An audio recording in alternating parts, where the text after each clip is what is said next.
What's up, Saiyan Army? So I'm back from Vegas, back in New York. Flew in on Sunday. Today's Monday, or yesterday was Monday. Today's Tuesday when you guys are gonna watch this video. Excuse me. And this is my first workout back in New York, and really my second workout of that entire week, because I only worked out once while I was in Vegas. So this workout was a little bit different. I just was feeling kind of funny, so I didn't really feel like going real heavy on this day. I'm not sure if it was jet lag or the plane ride or what, but I kept everything relatively light.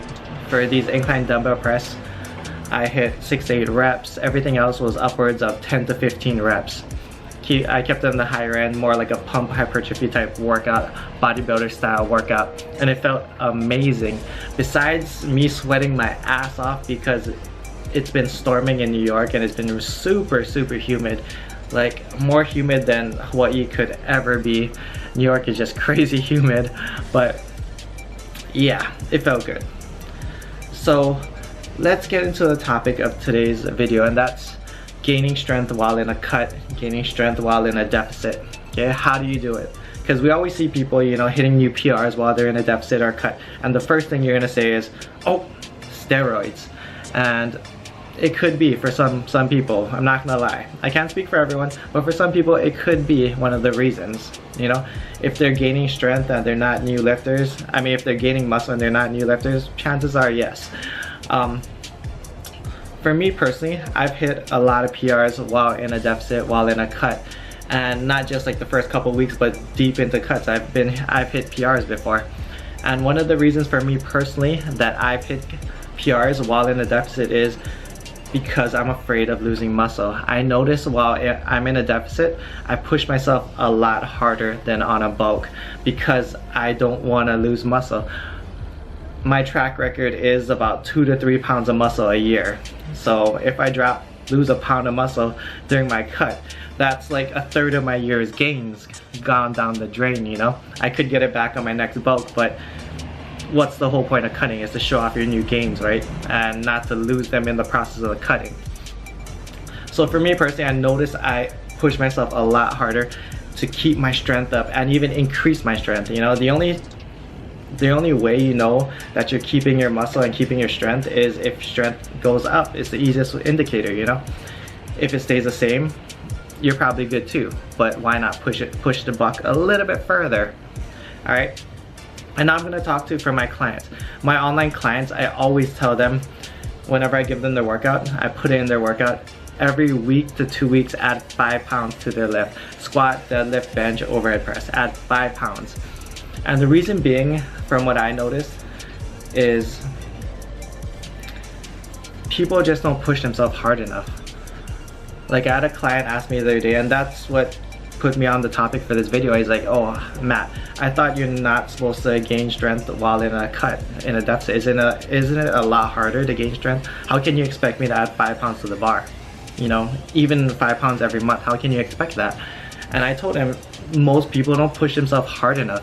Most people are scared to add that 5 pounds to the bar.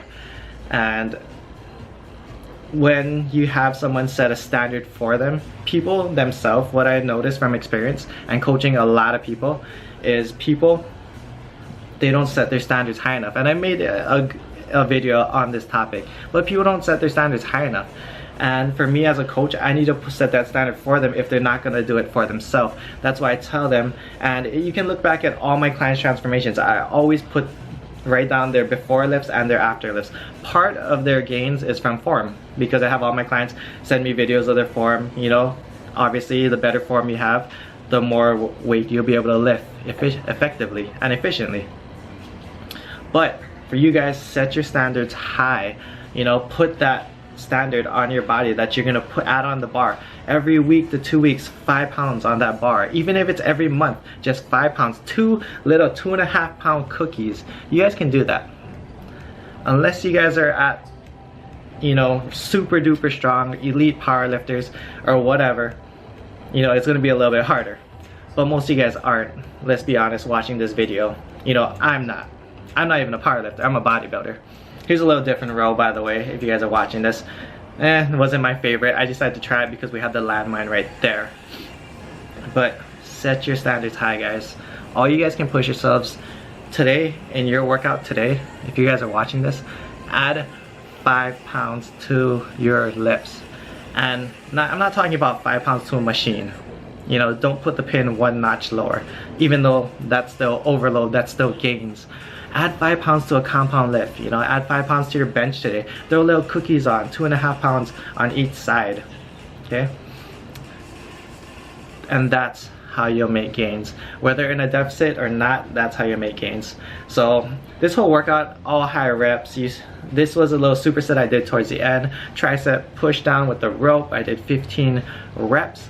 Then I dropped the pin all the way to the bottom, did some hammer curls for 15. The reason why I did 2 bicep exercises and not 2 tricep exercises is my triceps were fried.